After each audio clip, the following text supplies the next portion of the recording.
Welcome to The Buzz. We're going to have some fun, hear things you'll never hear anywhere else, and learn how to take 1 hour off your marathon PR.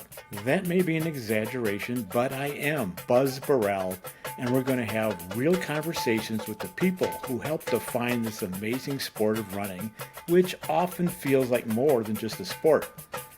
So send me your questions and comments to buzz@ultrasignup.com so we can do this together. This is a production of Ultra Sign Up. Thank you for joining me.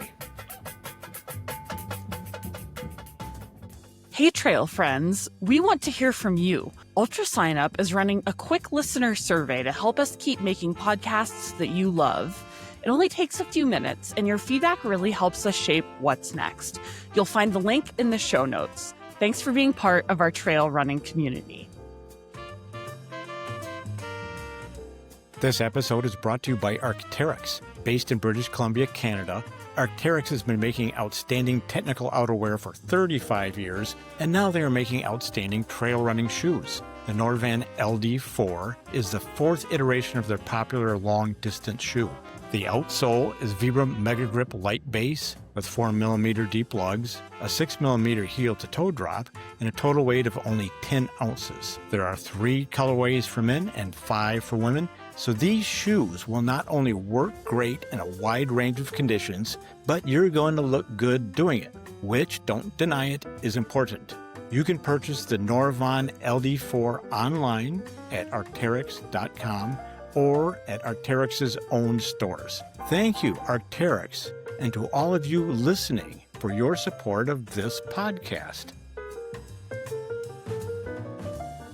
Welcome, everyone. We're getting toward the end of summer, and that means the Ultra Tour du Mont Blanc, the fabled UTMB race around Mont Blanc in Chamonix, France, Cormier, Italy, and La Foulée, Switzerland, is about to take place. And to talk about that, I'm with a really good runner, a really good friend, Jeff Mogavero. Jeff, we had a lovely conversation in Chamonix just a few weeks ago, and let's just keep it going. Welcome to the podcast. Thanks for having me on, Buzz. Good to see you again. It is good to see you again. Now, you're from Missoula. You're based in Missoula, Montana. But we saw each other in California, but then we saw each other over there in Chamonix, and you were there for how long in preparation for your run at UTMB? Here for about 4 weeks beforehand. 4 weeks. All right. Okay. So there's a theme here about professionals such as yourself, to my mind, upping the standards of training. The training to me is different than what people were doing just a few years ago, definitely different than 10 years ago. So that's a theme we're going to come back to. But right now, to tie that back, we're going to go back a couple months to Western States 100, where you set the 1-year-old record for the fastest debut time, one of the fastest times ever. You finished 4th at States in an incredible time of 14:30, just behind some guy named Killian. So congratulations, Jeff. Thank you. As I told you at the hub here in Chamonix a week or so ago, it was pretty fun. Yeah, well, let's talk about that. So what you also told me is that you didn't feel hot. I mean, it's 100 degrees. I mean, it's, in my opinion, Western States 100 is really hot. It's kind of a buffer course. You know, I did a lot of things in Boulder, and you're from Missoula, we're from the Rockies, and from our perspective, it is kind of a buffer course, if I could say. It's kind of a speed-oriented course, but it's hot. So, Jeff, how do you do 100 miles in 100-degree temperatures and not feel hot? That's a great question. Heat training was really big in my preparation, so I didn't stress it too much throughout the winter and spring. I was in the sauna a bit. I raced canyons, and so wanted to make sure I was ready for that one. Of course, it ended up snowing during that race, so heat was not necessary. But leading into States, I did about 6 or 7 days of sauning in a row, day off, 6 or 7 days of sauning, and I'd stay in as long as I could take it. Then I'd get out for 2 minutes, get back in on repeat. And then 2 weeks before the race, I actually got to hike in a heat chamber for more or less 8 days. A good friend of mine who is my pacer, his name's Peanut, or Dr. Alejandro Peanut Rosales. He works at the Work Physiology and Exercise Metabolism Lab at the University of Montana. And they have these heat chambers, and he needed to do some work testing them. And so they each have a treadmill in them. And we would simultaneously hike for an hour in there. And it was 110 degrees with 60% humidity. I think the heat index was like 180 or so. It was super, super hot. And we had so much fun. It sounds horrible, and it kind of was. But we'd be in there, and he'd call me every 15 minutes because we couldn't see each other. And he'd be like, "Hey, are you alive in there?" And I'm like, "Yup, still doing good." And then the next call, we'd both be like sitting on the ground because we had to take a break. And it was really tough 8 days, but I was able to do that heat training without adjusting my regular training load too much. And then after that, sustained it via sauna for a week or so. And then after doing that, 95 degrees at the race, didn't feel like anything. Wow, Jeff, that's a great story. And that comes back to this overall theme I wanted to ask you about, which is the standards of training seem to be very high, very professional right now. That, pardon me, that's a good example. A number of years ago, 15, 18 years ago, I hosted an informal symposium in Boulder, Colorado. I think Jeff Rose was there, Anton Krupicka, Dave Mackey, I think Darcy was there. I think maybe Kyle Skaggs was there. And so we went around. I said, "So what's your training plan?" And to a person, everyone said, "Oh, I just go out and run when I feel like it. I like to go out and have a good time." And I thought, wow, there's a lot of room to maneuver here in the sport of ultra running. And now a lot less room to maneuver, if you will. You did 8 days hiking in a heat chamber plus, 6 or 7 saunas in a row. And then you had a fantastic performance at a hot race. So this is a good example. Ultra runners now are, in my opinion, have taken training to a very professional, very orderly level. And do you think, what's your comment, Jeff? Is it like, if you're a professional, you can make the top 10. If you're not, you can't really do that type of training? Or you said it's fun, so you're enjoying yourself. Mm-hmm. Yeah, I think all the people you mentioned, it's funny because 10 years ago, I was getting into the sport and I was reading what all of them were doing. And, they were, just the generations before me were pioneering how the heck you run 100 miles. And no one really had a good formula yet. And I think we've just learned more and more what works really well. And it's fun to do those things because then you see, rapid improvements or just improvement in general. And you can run 100-miler and you don't feel horrible, which is also really nice. It's hard. It's not that it feels horrible, but it's like you're squeezing all the potential out of yourself versus surviving. And, you're usually a little banged up more afterwards if you were surviving versus pushing yourself within your capabilities. Jeff, that's a brilliant statement. I like that because I'm relating to myself. I never done 100 where didn't feel like I wasn't just surviving, like you said. That was the standard protocol to some degree. I remember when one person did like 10 100-milers in 1 year, people thought that was just amazing. But nowadays, not at the top level, but people, you could do things like that. And Jeff, do you think the carb loading? Carb loading is a major thing now. Do you think that's one of the reasons, the hydration and the high caloric intake? I think fueling has helped a ton. And you talk to people who've been on top of the sport for a long time, and like Jim's been doing high carb fueling for 7 years. We're just catching up. And it's been around in cycling, and now runners are figuring it out. And I think there was a long time where it was like, oh, eat 200 to 300 calories an hour. That's good. You're going to need real food. And people didn't stray much from that. And now we're seeing much more experimentation with like, well, how many carbs can I get in?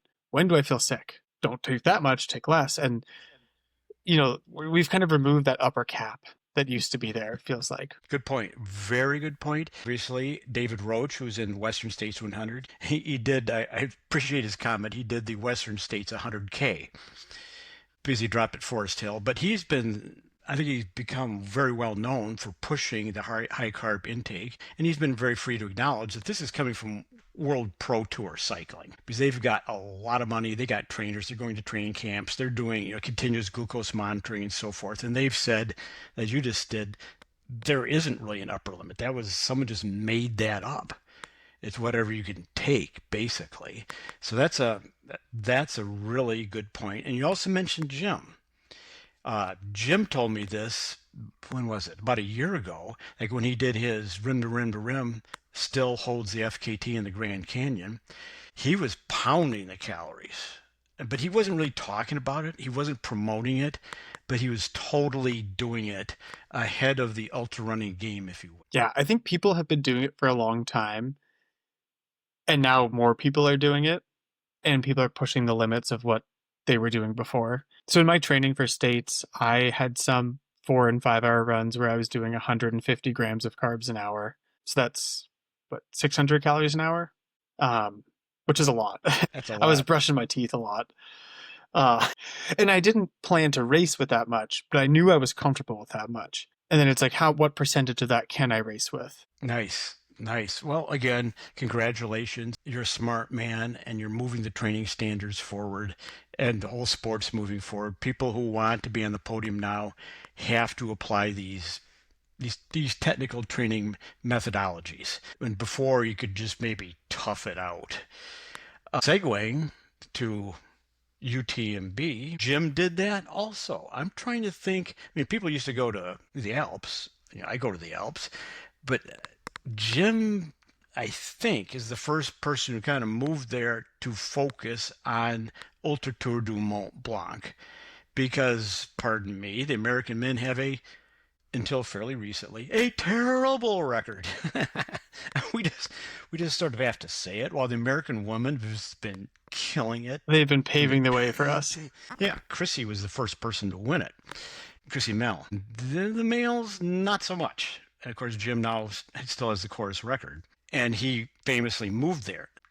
You're there, so help me out here. I mean, is it just because it's fun? I mean, it's nice. We were there together. I mean, it's really a great place to be. Or do you think it's trail and culture specific in that you need to be there? So this is my 4th August over in Chamonix.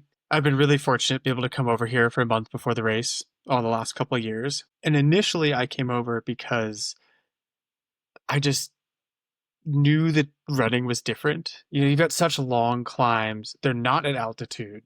It's not like we're going to 12,000 feet or something.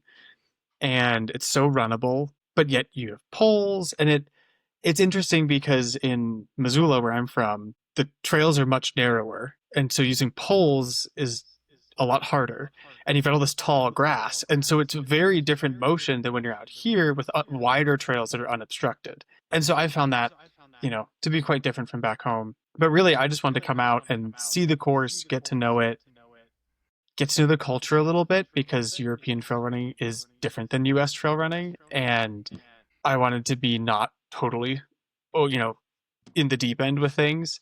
And it doesn't hurt that Chamonix is beautiful and croissants are inexpensive and bread is plentiful and there's cheese all over. I mean, it's a really wonderful place. And, I feel kind of lonely, You're surrounded by people. It's like a conga line. The lights are just, back to back the whole way up. But you feel a little bit lonely. But then I'd see someone without poles. I could say hello. Because if they weren't using poles, that means they spoke English. Right? Because everybody used poles. And then you come back to the States and nobody used poles. But after that, sorry, Jeff, pardon me. Then after that, there was hard rock. There was Carl Meltzer using poles, et cetera, et cetera. And so it kind of spread back here. That is one difference. But you also mentioned the elevation. It's sort of surprising. I went over the high point a few weeks ago with my son Galen, Grand Colfret, which isn't that high. Sorry, but the highest point in the entire UTMB course is 8,323 feet, which is, okay. But you just did Western States Emigrant Pass, which isn't that high, is 400 feet higher than that. And of course, if you're in Wyoming, Colorado, Montana, 8,000 feet, just, frankly, isn't that high. But it's got the vert. It's got these big climbs. It's got 33,000 feet of vert over the course. But it is a little bit different, isn't it? Yes. Yeah. You've got from, around 30 kilometers, like Contamine, up to Col de Bonhomme. or really from Saint Gervais up to Col de Bonhomme, you're just climbing forever. And it's really runnable at the beginning. You just go up this valley and it gets steeper and steeper and steeper, and you're really climbing for hours. And there's not that many places in the US that are. Yeah, you are climbing for hours. And my son, of course, he used to be a elite, sub-elite runner, and he'd never been on this course before. And he was saying, wow, this is kind of fun to see what it's really like. It wasn't as he expected because toward the end, Col de la Forclaz, that's 5,000 feet high, lower than the elevation of Boulder. And so again, a lot of climbing, a lot of vert, but if you can run, a lot of UTMB. It's not that, compared to the Rockies, it's not that technical. Yeah, I'd agree. And the trails here are just different in general. They tend to be much wider. I mean, they're far older trails in most regards. And the TMB sees so much traffic. And I think that's made them a little bit smoother as things have gone on, and I think more conducive to poles, for sure. Gotcha. Interesting. More conducive to poles because of the width and the length of the climbing, because not too many people are going to run, 4,000 feet of vert in one go. A lot of hiking. Yep. And the climbs get steeper as you go throughout the course. And just many of them are steep enough you need poles no matter what. Right. Okay, well, thanks for that background. The last thing, well, maybe not the last thing, but another thing I've noticed about racing in Europe and UTMB as well, when the gun goes off, people take off. Have you noticed that? I mean, it's kind of like in the States, people are sort of milling around the start, like, hey, yeah, I don't feel that well. How you doing? Yeah, da-da-da-da. Not in Europe. There's usually someone just cranked on the loudspeaker and they're playing, Chariots of Fire on the loudspeaker or something like that. And the gun goes off and that first kilometer is quick. I mean, they drop the hammer. Is that what you've noticed as well? Oh yeah. Everyone talks about how fast UTMB goes out, and it goes out fast. Although I would say that, this year at Western States, we also went out fast. But the difference is because of the size of the field, we basically had a 20-person men's peloton, followed by the women's peloton, followed by everyone else.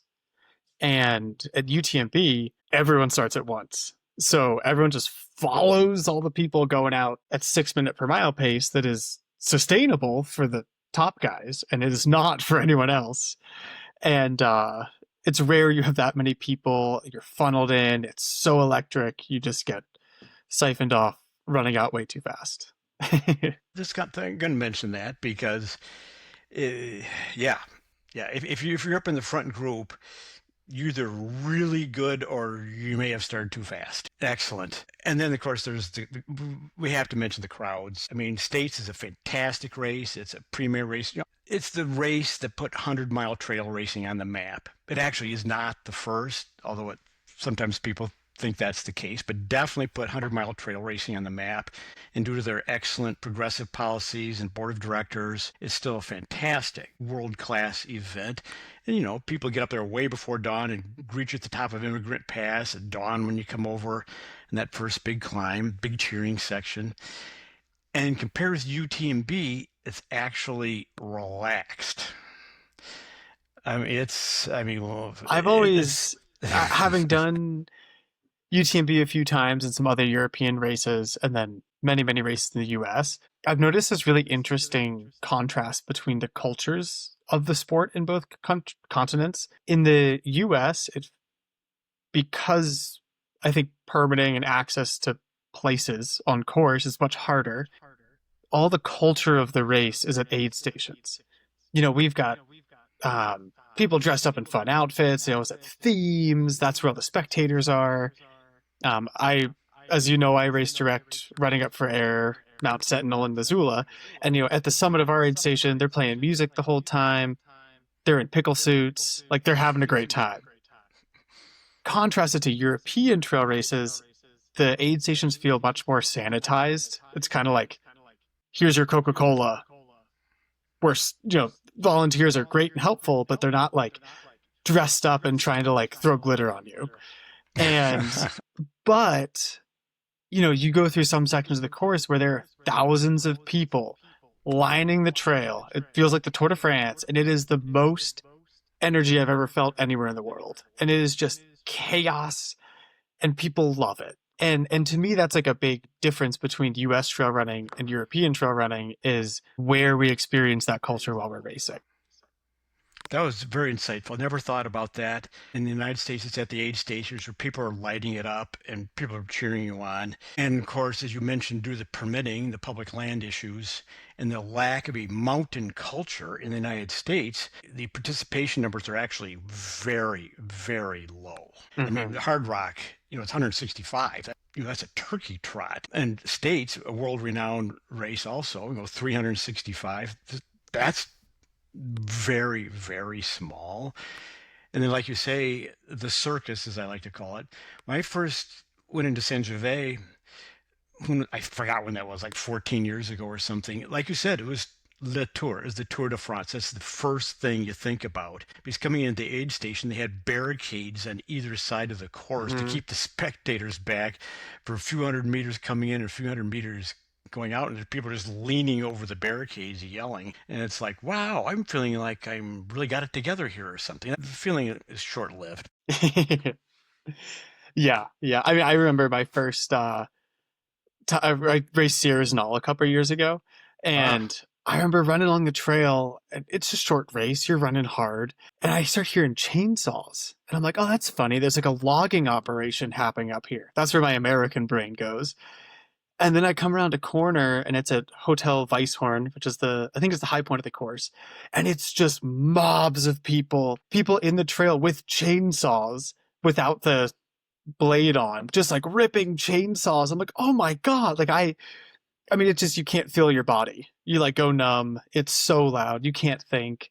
I ran the whole little rocky climb there that like you would scramble normally. The adrenaline was insane. You can't feel your body. That's a good one. And then, of course, at Sears, which just took place on August 9th here, I think it was, which is, by the way, just quick note, on the male side, it was 3 Kenyans. And on the female side, it was 2 Kenyans and Katie Shy. I know. Holy cow. Holy cow, who's got the course record at UTMB. So Katie showed up on the most Sierra is the most competitive mountain race in the world for the past 20 years. And so, Jeff, what'd you think about the last 2K down into town, the uber steep section? Oh, I'll tell you what, I rolled my ankle for the first time in my life starting that. I don't know how I've made it through life without rolling my ankle, but I felt it pop, and I was like, oh no, and managed to hang on. I got first American that year in 2023, and that last descent was painful. It's very steep, and I was just running for my life. It was really cool. You hit the town, and like you said, like Saint Gervais, it's just lined with people, and it helps you pound out those final descending miles on pavement. Oof. It'll get you. It'll get you. We have I think you'll be able to handle this well. We have a letter from a listener. I think he had a really interesting proposal I'd like to hear your thoughts on, Jeff. He's a race director in Illinois. He wrote in saying, quote, I'm a regular listener of your podcast and I really enjoy them. How about some type of discussion with race directors and organizers at the very grassroots level of our sport? He has an interesting comment here. I'd love to see, he said, I quote again, I'd love to see you host a podcast with several directors and organizers from not so obvious states and cities where trail running isn't such a big thing. And I appreciated his comment. He's from Illinois, and here we are, we're talking about Chamonix, we're talking about Missoula and Boulder and Olympic Valley. But there's the rest of the world. There's the rest of North America where people are out having a good time. And he mentioned, it's the pyramid. That's what David Callahan said in the podcast 2 episodes ago. You need the base of the pyramid. You need the participation. You need the grassroots. Without that, you got nothing. You can't be a professional runner without, tens of thousands of people buying shoes, etc. So how do you personally relate to it? I'm not going to mention his name because I didn't clear it with him, but he's a race director in Illinois. Yeah, I mean, it's a really great observation. No, like I said, I race direct Rufa Mount Sentinel, as you race direct the Moab Rufa, and it's really a cool position to be in, race directing, a small local grassroots race as a professional runner. There's people doing this race, which really we bill as an endurance run. It's 3, 6, or 12 hours. There's the people going for 12 laps up the mountain, a 2,000-foot climb in 12 hours. Most people are not doing that. 95% of people are not doing that or more. And so the bulk of, as a race director, the bulk of what I'm trying to do is give everyone a good experience. And mostly that's the mid-packers. And really, I mean, it's everyone, but there's not that many fast people doing fast things. And that's great that they're doing that. Like, it's great when I do it, sure.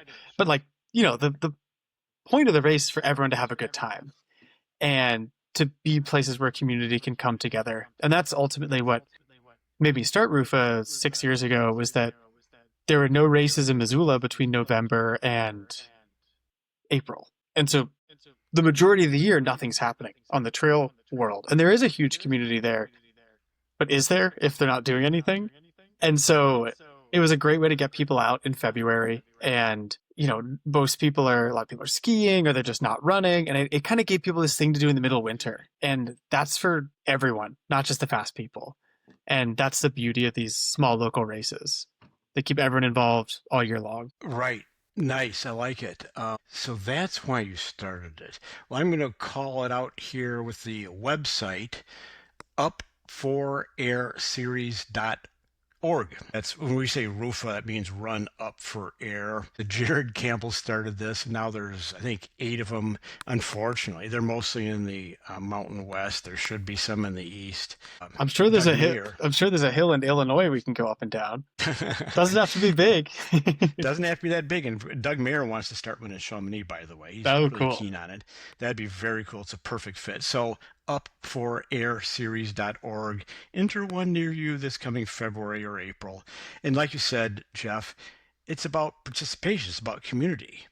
And the nice thing about what this gentleman from Illinois said, and what you just said about Run Up for Air, because the continuous laps, you're seeing people. You're not going out in this point to point. It's like, goodbye. I'm not seeing Jeff. See you, Jeff. But if we're doing Up for Air, I can see Jeff on each lap. Yeah, and something that's really cool about the format is you can spend 12 hours doing one lap. It doesn't matter. And we've always really encouraged people who are just hiking, or they've never been up the mountain, or they just want to try to get up a little quicker than before, or bring their kid. It's just about getting people outside and moving in the name of clean air in the middle of winter. It's a really silly thing to do, which makes it fun. And, with the first year, there was a woman who had to leave after her first lap. So 8 in the morning or so, she went home to take care of her sick kid, but she brought pancakes from the aid station home. And then eventually she found out her kid was faking it and dragged him back to the race. And she's like, can I take him up there with me? I was like, absolutely, go for it. So it's so fun. Those are the stories I remember. Excellent. So we just talked about the big circus, UTMB Mont Blanc. Now we just talked about Run Up for Air, Mount Sentinel, Missoula. And it's all part of the same pyramid, isn't it? It's all existing under the same big tent we like to call running. And it's still kind of about community, whatever level you're relating to it. Absolutely. I mean, community is the biggest thing in this sport. I think it's what makes it so special. Whatever level you're at, there's community. Mm. And that's, I think, where I find the most fun in the sport is the people I've met, and the relationships I have from the sport is huge. Well, I have to now, as we're kind of getting ready to wind this up, and this podcast again will release 3 days before the start of UTMB Mont Blanc. And by the way, there's now 52, unless I've lost count. Maybe there's 54 by the time this releases. UTMBs around the world. I mean, they're now in China, they're in Japan, they're in Thailand, and every time I say there's X number, by the time the podcast releases, there'll be a few new ones. Yeah, but right now there's 52 of them, and so there's the UTMB group, but the UTMB Mont Blanc is the original, the OG, the race that goes around the Mont Blanc Massif. And in reality, there's actually 7 races that take place that weekend, so it can get to be kind of complicated. It's a busy week. It's a busy week. I mean, there's the so-called there are all these acronyms of the city. There's this so-called CCC, which is Cormier, Champix, Chamonix, which is the back half of it essentially. OCC, OCR, MCC, Martini, et cetera, et cetera. But the big one is UTMB Mont Blanc, which is 102 miles, the OG race, and you're in it. Well, yeah. So Jeff, what are you thinking? And would you like to offer a prediction, a thought? What would you like to offer our listeners? And this will release 3 days before the event. Ooh, I better choose my words wisely. That's what I was kind of thinking you should do. But on the other hand, I'm clearly putting you out there on a spot. Yeah, this is my 4th year starting UTMB. I finished twice, and people have asked why I'm going back again. And I've realized, this race has my soul, and I would like it back. So it's that's a one-liner. This race has my soul. I'd like it back. That means you want to optimize who you are at this event. Yeah. I've never had a good day here.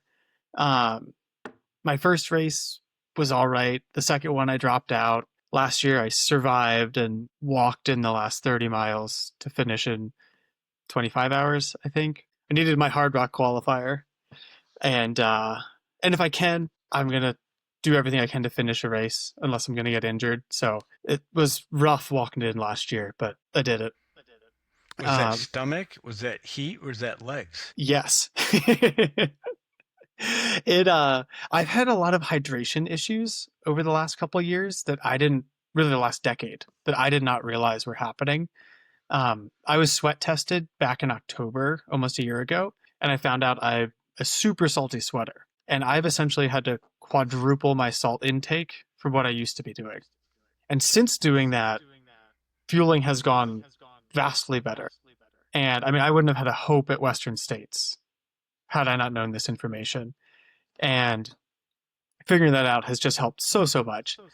And I'm so excited to go into this race with a better fueling plan, a really better hydration plan, and see what I can get out of myself for the day. I think compared to past years, I think it can be a lot better. But it's also such a tight turnaround with Western States. And the women have shown it's possible.